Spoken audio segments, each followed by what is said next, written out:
আমি জবাব দিলাম না। ব্ল্যাঙ্কেট দিয়ে পুরো মাথা সহ ঢেকে নিলাম। মুখ চেপে ডুকরে উঠলাম।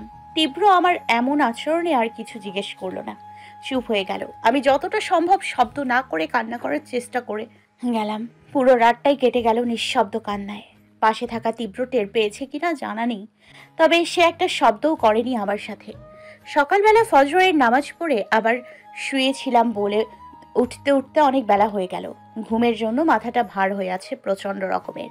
পাশে তীব্র নেই। দীর্ঘশ্বাস ফেলে উঠতেই আয়নায় নিজের দিকে চোখ পড়ে। চোখ দুটো ফুলে লাল হয়ে আছে। নিজেকে দেখে নিজেই আটকে উঠলাম।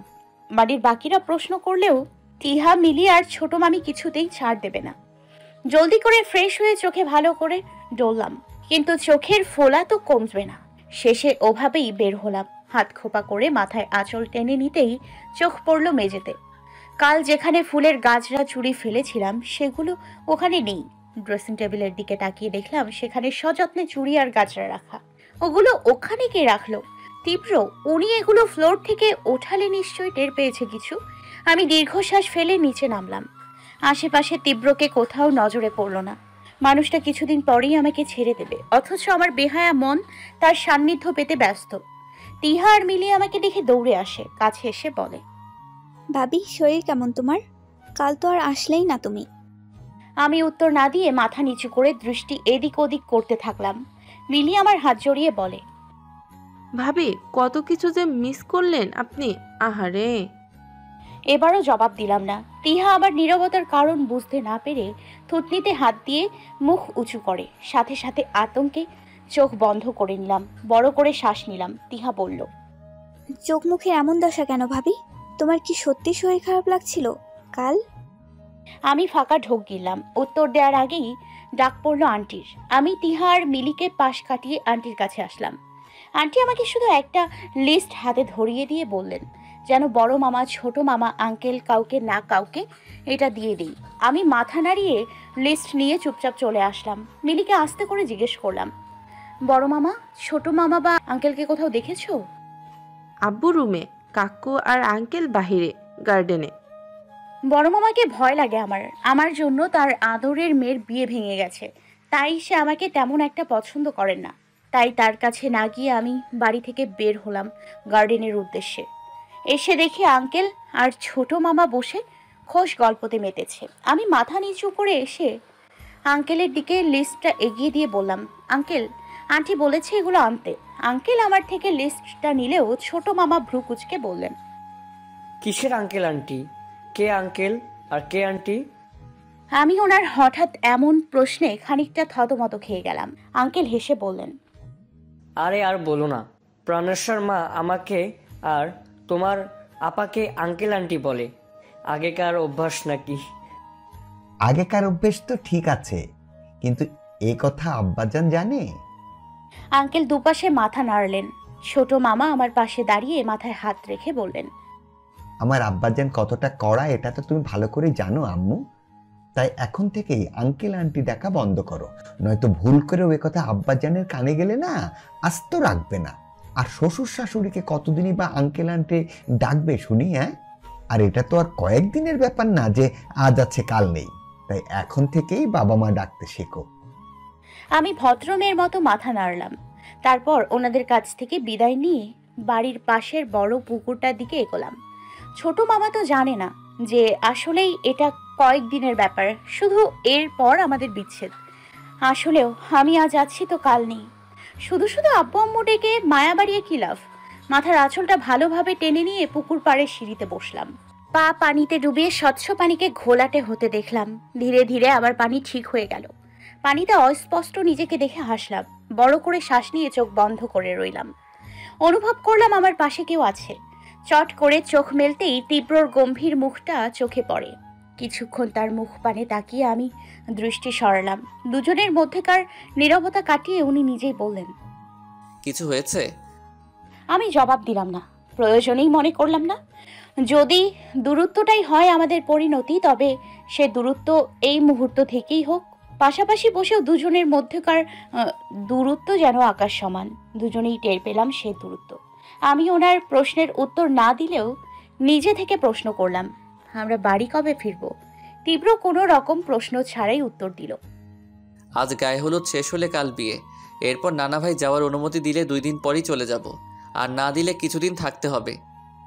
এরপর আবারও দুজনের মধ্যেকার নীরবতা। এত এত কথা বলার থাকলেও সবটাই গলায় দলা পাকিয়ে রয়েছে। আমাদের এখানে থাকাটাই একসাথে থাকার শেষ সময়। এরপর দুজনের দূরত্ব বাড়বে, বাড়বে সম্পর্কের জটিলতা। একটা সময় সব শেষে এসে দাঁড়াবে বিচ্ছেদ। এই মানুষটার চোখের দিকে তাকালে আমি অনুভূতির গভীরতা মাপতে পারতাম না। আজ মনে হচ্ছে ওগুলো অনুভূতি নয়, শুধুই রহস্যের বোনা জাল ছিল, যেখানে আমি ফেঁসে গিয়ে দম আটকে ফেলেছি। এখন সময় শুধু কখন সেই দমটা বের হয়। ঠোঁটের কোণে অদ্ভুতভাবে হাসি ফুটে উঠল। ওনাকে জিজ্ঞেস করলাম, যিনি আর কোনো খোঁজ পেয়েছেন? তুমি কি করবে? অনেকদিন বেস্টির মুখ দেখি না, তাই ভাবছি দেখা করব। তীব্রর মুখে বাঁকা হাসি ফুটে ওঠে, রহস্যময়ভাবে হেসে বলে, নো প্রবলেম বেইব, আমি তোমাকে তোমার বেস্টির সাথে খুব শীঘ্রই দেখা করাবো, কিন্তু কথা হচ্ছে যে বিষয়গুলো তুমি নিতে পারবে তো? আমি হাসলাম, ঠোঁট প্রসারিত রেখেই বললাম, এত বড় ধাক্কা সহ্য করে নিলাম আর এইটুকু পারবো না? শুধু নিজের প্রতি ঘৃণাগুলো হয়তো বা আকাশ ছোবে, তবে আমি সহ্য করে নিব। তীব্র মুহূর্তেই গম্ভীর হয়ে গেল, পাশ থেকে উঠতে উঠতে বলল, বাড়ির ভেতরে যাও, আম্মু আবার তোমাকে খুঁজে না পেলে চেঁচামেচি শুরু করবে, তখন বিয়েবাড়িকে আর বিয়েবাড়ি মনে হবে না। আমি ছোট করে আচ্ছা বললাম। উনি এগোতেই আমি নিচে উঠে পড়লাম। অন্য মনস্কভাবে উঠতে গিয়ে শাড়িতে পা বেঁধে উল্টে পড়লাম পুকুরে। মুহূর্তে আর্তনাদ করে উঠলাম। উল্টো হয়ে পড়ার কারণে বেশ খানিকটা পানি অলরেডি পেটে চলে গেছে। পুকুরের নিচটা পিচ্ছিল হয়, বেশ খানিকটা পানিতে চলে এসেছি। নাক মুখ দিয়ে হুড়হুড় করে পানি ঢুকতে থাকে। জ্ঞান ফেরার পর নিজেকে হসপিটালে দেখে বেশ অবাকই হলাম। আশেপাশে চোখ বোলাতেই হাতে চলতে থাকা স্লাইনের দিকে নজর পড়ে। মস্তিষ্ক ফাঁকা। ধীরে ধীরে সবটা মনে পড়তেই আটকে উঠলাম। আমি তো পানিতে ছিলাম, দুর্ভাগ্যবশত সাঁতার না জানায় অনেকটাই পানি পেটে চলে গিয়েছিল। আতঙ্কে দম বন্ধ হয়ে কখন জ্ঞান হারিয়েছি মাথায় নেই। দীর্ঘশ্বাস ফেলে আশেপাশে তাকালাম। এরই মধ্যে দরজা ঠেলে ভেতরে ঢুকলেন একজন নার্স। আমাকে তাকিয়ে থাকতে দেখে বলে, সেন্স ফিরেছে, তবে এখন কেমন লাগছে শরীর? আমি ধীর কণ্ঠে বললাম, জি ভালো।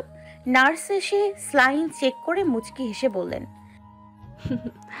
আপনি কিন্তু ভাগ্যবতী বলতেই হয় ম্যাম। আমি কথাটা বুঝতে না পেরে জিজ্ঞাসু দৃষ্টিতে তাকালাম। হঠাৎ আমাকে ভাগ্যবতী বলতে হবে কেন? উনি ঠোঁট দুটো আরো প্রসারিত করে বললেন, আপনার হাজবেন্ড আপনার অবস্থা থেকে এতক্ষণ পুরো পাগল হয়ে গিয়েছিল, বাইরে বসে আছে এখনো। আমি কিছু বললাম না, চুপচাপ থাকলাম। জানি না কোনটা সত্য আর কোনটা মিথ্যা। আমি বারবার সত্য মিথ্যার মধ্যে ঝুলে থাকি। বুঝি না এরা সবাই আমাকে মনে করেটা কি।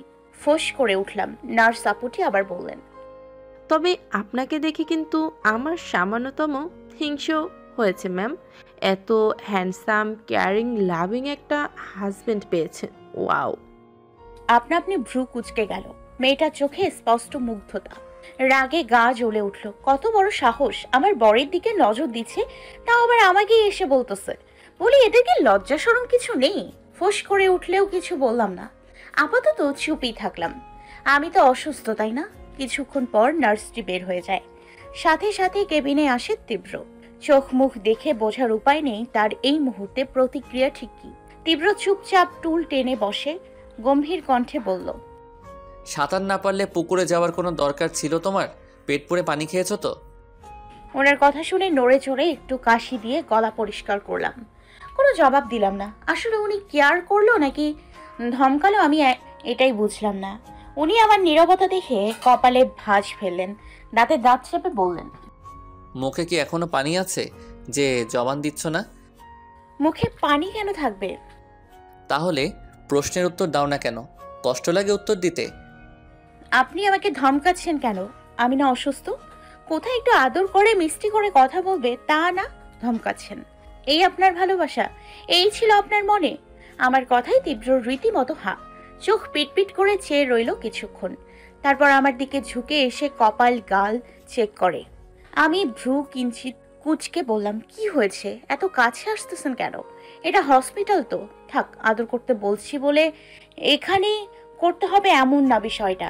বাড়ি গিয়ে করলেও চলবে। তীব্র সাথে সাথে গলা ফাটিয়ে নার্সকে ডাকে। ওনার চেঁচানোতে আমি ভয়ে কেঁপে উঠেছি। এত জোরে চেঁচানোর আওয়াজে কানে হাত দিতে গিয়ে হাতে টান পড়ে, স্লাইনের সুচ দিয়ে রক্ত উঠে যায়। মৃদু আর্তনাদ করে হাতটা ঠিক মতো রাখতেই নার্স ছুটে আসে, যেন সে আমার জামাইয়ের ডাকের অপেক্ষাতেই ছিল। আমি রাগি রাগি চোখে তাকালাম তার দিকে। নার্স ছুটে এসে বলে, জি, কিছু হয়েছে স্যার? আপনি ওকে ভালো করে দেখে ডক্টরকে ডাকুন তো। আমার মনে হয় পানি খেয়ে ওর মাথার তার নড়ে গেছে, নয়তো ছিঁড়ে গেছে। ওকে কি পাবনা মেন্টালে নিতে হবে? ওনার কথাতে নার্স কিছু বলার আগেই ফুঁসে উঠলাম আমি। চিবিয়ে চিবিয়ে বললাম, আপনি আমাকে ইনডাইরেক্ট পাগল বললেন? আপনার এত বড় সাহস! আমি তোমাকে ইনডিরেক্ট না ডিরেক্টই পাগল বলছি, কারণ তুমি আসলেই পাগল। আপনারই বউ আমি, এতই পাগল মনে হলে বিয়ে কেন করেছেন? কারণ তখন জানতাম না তোমার মাথায় এত বড় সমস্যা। আমি দ্বিগুণ রাগে ফুঁসে উঠলাম, কিন্তু কিছু বলার আগে নার্স থামিয়ে দেয়। কাচুমাচু করতে করতে বলে, স্যার, আপনি একটু বাইরে যান, ম্যামকে এত উত্তেজিত করবেন না। তীব্র এবার তীক্ষ্ণ চাহনি ছুঁড়ে চলে গেলেন। নার্স আমাকে শান্ত করলেন। স্লাইনের আর একটু বাকি, তারপরেই আমাকে বাসায় নিয়ে যাবে। মনে মনে পণ করে রেখেছি, আজ ওনার পিণ্ডি চটকে তারপর শান্ত হব। আমাকে পাগল বলা, আমাকে, এই প্রণেশাকে! উনি যদি তাসজিদ শেখ তীব্র হন, তবে আমি মিসেস তাসজিদ শেখ তীব্র। স্লাইন শেষ হতেই তীব্র সব বিল পে করে আমাকে নিয়ে হসপিটাল থেকে বের হলেন। বাড়ির কেউ আসেনি নাকি? আমি আশেপাশে নজর বুলিয়ে ঠোঁট গোল করে বললাম, এ কি, বাড়ির কেউ নেই কেন? আমি না রোগী, আমাকে না সবাই দেখতে আসবে? তীব্র এবার কপালে ভাঁজ ফেলে তীক্ষ্ণ দৃষ্টিতে তাকালেন, বললেন, এই মেয়ে সত্যি সত্যি কি তোমার মাথা গেছে নাকি? এমন বাচ্চাদের মতো কথা বলছো কেন? কি সমস্যা? আমি ভেংচি কেটে বললাম, আপনার একটা বাচ্চা লাগবে বললেই পারেন, আমাকে বাচ্চাদের সাথে তুলনা কেন দিচ্ছেন? তীব্র চোখ বড় বড় করে তাকিয়ে নিজের কপাল নিজে চাপড়ালেন। হাত ধরে টেনে গাড়িতে বসাতে বসাতে বললেন, তুমি আজ আমাকে পাগল বানিয়ে তবেই ক্ষান্ত হবে দেখছি। চুপচাপ গাড়িতে বসো। কিন্তু বাড়ি থেকে কেউ এলো না? না, আসেনি, কারণ কেউ জানে না তুমি হসপিটালে। ধপাস করে পানিতে পড়ার পর আমি তোমাকে তুলেছি। পানি খেয়ে পেট ভরিয়ে তো জ্ঞান হারিয়েছ। বাড়িতে বিয়ের অনুষ্ঠান, তার উপর তোমার শরীর একদম ঠান্ডা হয়ে গেছিল, তাই ভয়ে আমি হসপিটালে নিয়ে এসেছি। আসার সময় শুধু আব্বু, ছোট মামা আর দারোয়ান চাচা দেখেছিল, তাও ওদের মানিয়ে রেখে এসেছি। বলেছি আমাদের কেউ খুঁজলে যেন বলে আমরা একটু বাহিরে আসছি। তাহলে আমার শাড়ি? ওটা ছোট মামা দিয়ে গেছে। ভেজা কাপড় তো বদলানো লাগবে, তিনি দিয়ে গেছে। আর পাল্টিয়েছে ওই নার্সটা। আমি মনে পড়ার ভঙ্গিতে বললাম, এই ভালো কোথায়? আপনি এই নার্সের সামনে ভেজা শার্টে আসছিলেন। ততক্ষণে গাড়ি ড্রাইভ করা শুরু করেছে তীব্র। নিজের কাজে মন দিয়েই বলল। হ্যাঁ, কেন? আমি ফুঁসে উঠলাম, দাঁতে দাঁত চেপে বললাম, এজন্যই তো বলি মেয়েটা এত প্রশংসা কেন করলো? নিজের এই হট লুক না দেখালে চলছিল না আপনার? হ্যাঁ বলি, মাস্ক কেনার পয়সা নেই আপনার কাছে? এত কিপটা কেন আপনি? এখন থেকে ঢিলা ঢালা কাপড় আর সব সময় মাস্ক পরে ঘুরবেন। সাথে সাথেই গাড়ি থামিয়ে দিলেন তীব্র।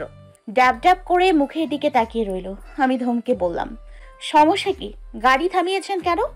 তীব্র গোল গোল চোখ নিয়ে বলল, তোমার ব্যাপার সেবার আমার ভালো লাগছে না প্রাণ। কি হয়েছে বলো তো? কি সব তো বলতেছই, সাথে আমাকে ধমকাচ্ছ। তোমার নিশ্চয়ই মাথার তার দুই একটা ছিঁড়ে গেছে। I am damn sure. আমি কিছু বলতে নিয়েও বললাম না, গাল ফুলিয়ে অন্যদিকে ফিরে বসলাম। তীব্র গাড়ি স্টার্ট দিয়ে বললেন, আমাকে যা বলতেছো বলো, সমস্যা নাই, কিন্তু বাড়ি গিয়ে উল্টাপাল্টা কিছু বলো না বা করো না। আমি চট করে তার দিকে ফিরলাম, চকচকে চোখ নিয়ে বললাম, ভালো কথা। ভাবছি বাড়ি গিয়ে শাশুড়ি মা আর ননদিনীকে দারুণ রকমের সারপ্রাইজ করব। তীব্র একবার আমার দিকে তাকিয়ে দীর্ঘশ্বাস ফেললেন। তারপর আমি নিজের মতো বসে রাস্তা দেখতে দেখতে বাড়ি পৌঁছালাম। আমাদের দেখে দ্রুত ছুটে আসলেন ছোট মামা আর আঙ্কেল। চিন্তিত সুরে আমাকে জিজ্ঞেস করলেন, তুমি পুকুরে পড়লে কিভাবে মা? এখন শরীর ঠিক আছে তো? আমি মাথা নাড়িয়ে হ্যাঁ বললাম। তীব্র আমাকে সাথে নিয়ে বাড়িতে ঢুকতেই তিহা মিলি কাছে এগিয়ে আসে। লিভিং রুমের সোফায় তানহা আর শোভা বসেছিল। তীব্র আমাকে নিয়ে সরাসরি রুমে যেতে চাইলেও আমি ব্যাগটা দিলাম। কেন যাব রুমে? তিহা কাছে এগিয়ে এসে বলে, ব্যাপার কি ভাইয়া ভাবি, তোমরা এতক্ষণ কোথায় ছিলে? আর ভাবি সেই যে বের হলে আর এতক্ষণ পর আসলে? আমি দাঁত বের করে বললাম, আগে তো কখনো এখানে আসা হয়নি, আর বিয়ের ঝামেলার জন্য বের হওয়া হয়নি। কাল তোমার ভাইয়ের সাথে রাগ করেছিলাম, তাই আজ আমার রাগ ভাঙাতে ঘুরতে নিয়ে গেছিল। মুখটা একটু লাজুক লাজুক করে আর চোখে তানহার দিকে তাকাতেই দেখি খুব রেগে গেছে। ফর্সা চোখ, মুখ লাল হয়ে আছে। এবার তীব্রর দিকে তাকিয়ে দেখলাম উনি হাঁ করে তাকিয়ে আছে আমার দিকে। তিহা আর মিলি মিটমিট করে হেসে বলল, বাহ বাহ ভাইয়া, শুধু কি ভাবিকে নিয়ে ঘুরলেই হবে, আমাদেরও কিন্তু ঘুরতে নিয়ে যেতে হবে। আচ্ছা নিয়ে যাব। প্রাণেশ্বর রুমে চলো। আমি ঠোঁট উল্টে মাথার আঁচল টেনে নিয়ে তীব্রর সাথে রুমের দিকে হাঁটা লাগালাম। পেছন থেকে শব্দ পেলাম কিছু ভাঙার, সাথে সাথেই চেপে ধরলাম তীব্রর হাত। তীব্র আর কিছু না ফিরে আমার দিকে তাকিয়ে হাঁটতে থাকলেন। আমি ঠোঁট চেপে হাসলাম। আমার মন এর থেকেও জোরে ভেঙেছে, আর তানহার তো কেবল কফির কাপটাই ভেঙেছে। ঠোঁট বাঁকালাম। রুমে আসতেই তীব্র বলল, মিথ্যা বললে কেন নিচে? আমার শখ হয়েছে বলেছি, আরো বলবো আপনার কি? তীব্র আমার মাথায় ছোট্ট করে একটা গাট্টা মেরে বলল। রেস্ট নাও, যাও। আমি চুপচাপ বিছানায় হেলান দিয়ে বসলাম। তীব্র বের হয়ে যেতে নিলে পেছন থেকে হুট করেই প্রশ্ন করলাম, আপনি কি আমাকে ভালোবাসেন তীব্র? তীব্র থমকে দাঁড়ালেন। কয়েক পলক সেভাবেই দাঁড়িয়ে হাত মুষ্টিবদ্ধ করে রইলেন। আমি সেদিকে তাকিয়ে রইলাম। তীব্র কোনো জবাব না দিয়ে চলে গেলেন। আমি তার যাওয়ার দিকে তাকিয়ে হাসলাম। ঠোঁটের কোণে তাচ্ছিল্যের হাসি ফুটে উঠল। উনি বাসেন আমাকে, ভালো বাসে না। সকল অভিনয়ের সমাপ্তি ঘটিয়ে মুখে হাত চেপে ডুকরে কান্না শুরু করলাম।